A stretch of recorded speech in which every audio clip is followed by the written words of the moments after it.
This is Monster Week, only on Animal Planet.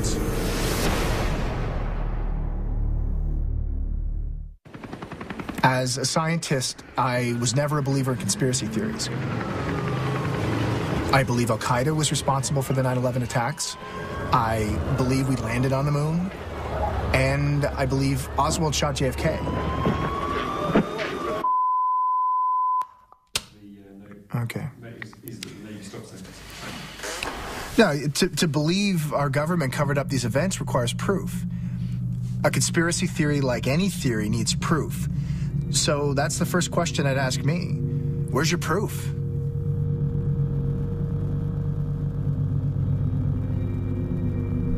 In 1997, scientists from NOAA recorded a sound in the Deep Pacific. It's thought to be organic in nature and has never been identified. It's called the bloop. In the early 2000s, it was proved that the Navy beached whales while testing sonar weapons. For years, the Navy denied that they were responsible for these beachings. These are facts. And in some of the incidents, there were reports of something else washing up with the whales. In 2004, two boys were the first to arrive on a mass whale beaching in Washington State. They captured it on a cell phone. The boys claim they saw something that day. They claim they saw a body.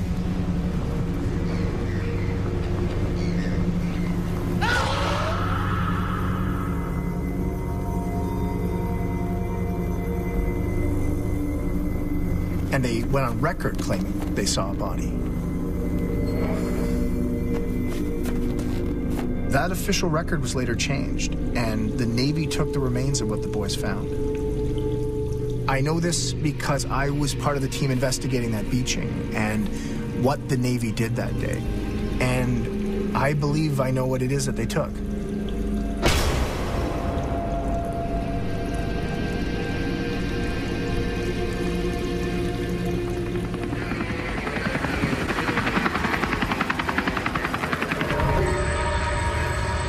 Cliffs Beach, Washington State, April 4th, 2004. Site of the largest mass whale beaching in United States history.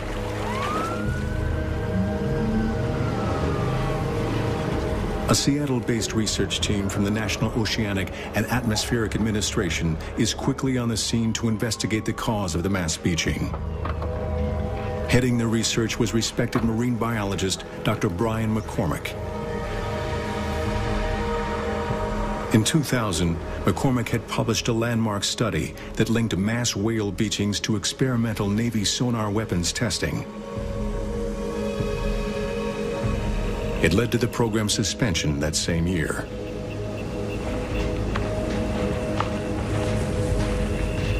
Dr. McCormick and his team suspected that the Navy had begun operating their sonar once more. Now, two members of that team have agreed to speak on camera for the first time about what they claim the Navy discovered but has never disclosed. I remember looking out over the dunes, and the scale was incredible. I'd never seen anything like it. My name's Paul Robertson. I was a research assistant with Dr. McCormick, working at NOAA for several years by then. By the time we got there, the wind was so bad that it had driven everyone else off the beach, and a storm was coming in, so it was just us and the Navy. They'd cordoned off a section of beach, and there were guys in hazmat suits. It could have been biologists or medical staff, we weren't sure, but that got our attention. Brian was one of the first scientists to draw a connection between the mass beachings and Navy sonar use. He was the most experienced in these events, but even he had never seen anything like this before. I'm Rebecca Davis. I was a field biologist at NOAA. I was working in the Marine Mammals Division before I joined Dr. McCormick's lab in 1999. Blood was visible coming from the ears of the whales. We had never seen that before, where every whale was bleeding from the ears. This meant that they had all suffered some kind of major internal trauma. We took multiple organ tissue samples, and we were going to study those under the microscope to determine cause of death. We packed up as quickly as we could, but Brian wouldn't leave. He wanted to get as many samples as he could because he wanted to know what the Navy was doing out there. After the Navy left, we went down to where they'd been working, and none of the animals had been cut open. They hadn't been autopsied. We had no idea what they would be doing down there.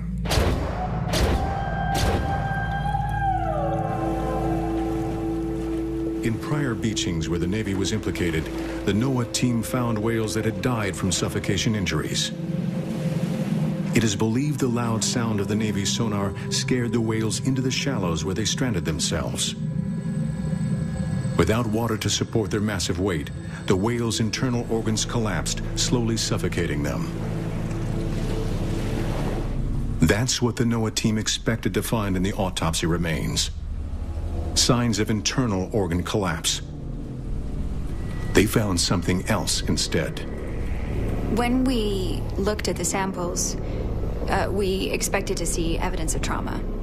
The bleeding from the ears indicated as much. What we were not prepared for was the extent. The internal organs hadn't collapsed.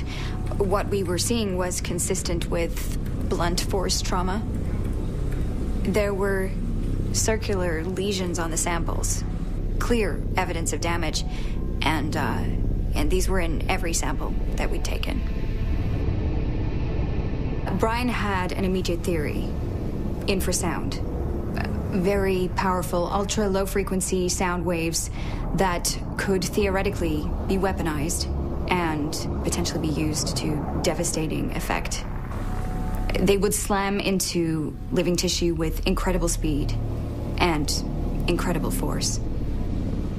Those slides showed evidence of catastrophic impact injury that we believed was caused by a new kind of Navy sonar, a sonic blast that did more than just scare whales into the shallows. This sonar seemed to kill them. Well, Brian realized that we didn't need the tissue to test our theory. We have, NOAA has these arrays that record audio, marine life, seismic activity, and one of these buoys was very close by. So we know it was likely that we had recorded the whole event.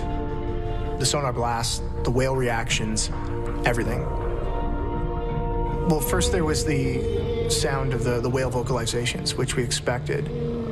And then there was what we now understand to be the priming of the sonar weapon.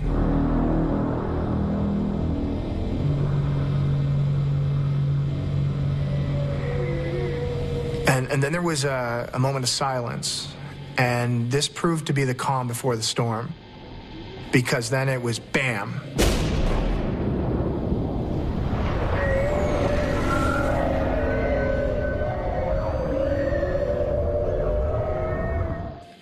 It was pretty awful to listen to.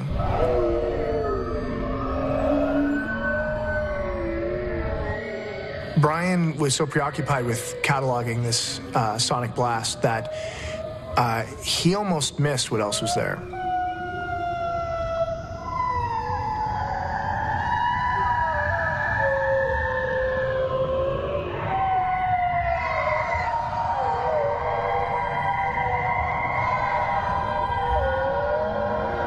There was another sound on the recording, an animal call, and we realized that this was a bloop signature, the same creature that NOAA had recorded back in 1997, but in this case, our recording was much longer. It was the most complex, intricate animal call I had ever heard, and we had no idea what had made the sound.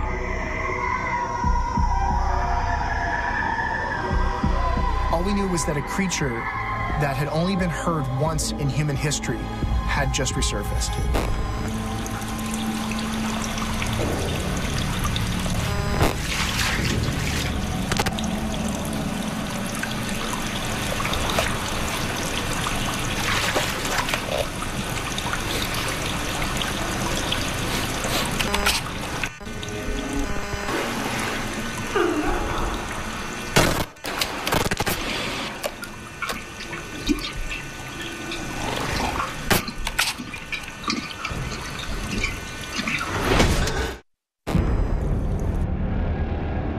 I've seen the footage that was supposedly taken in Beaufort.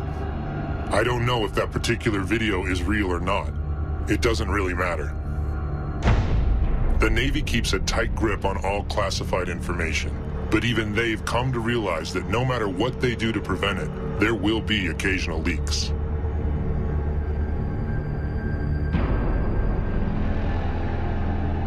And when there is a leak, they've learned how to control it.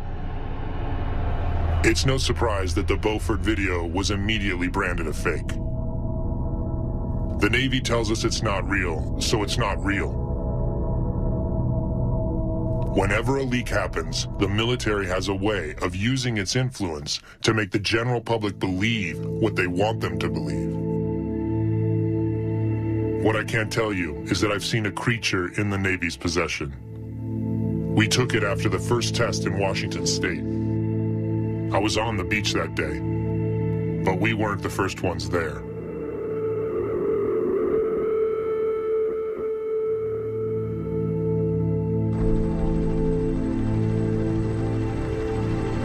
In the months following the stranding in Washington State, the NOAA team responded to a sharp increase in mass beachings along both American coasts. Similar mass beaching events were being reported all over the globe. Rescuers are racing against the clock, trying to save nearly 200 pilot whales that beached themselves in southern Australia Monday. 这条长9.7米的抹香鲸，体重超过5吨，年龄在2到3岁，雄性。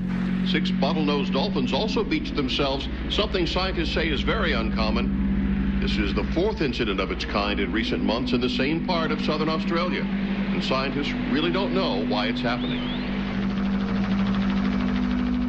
This was happening all over the world. So now we're following beachings elsewhere. We alerted marine agencies to what we discovered with the sonar blasts.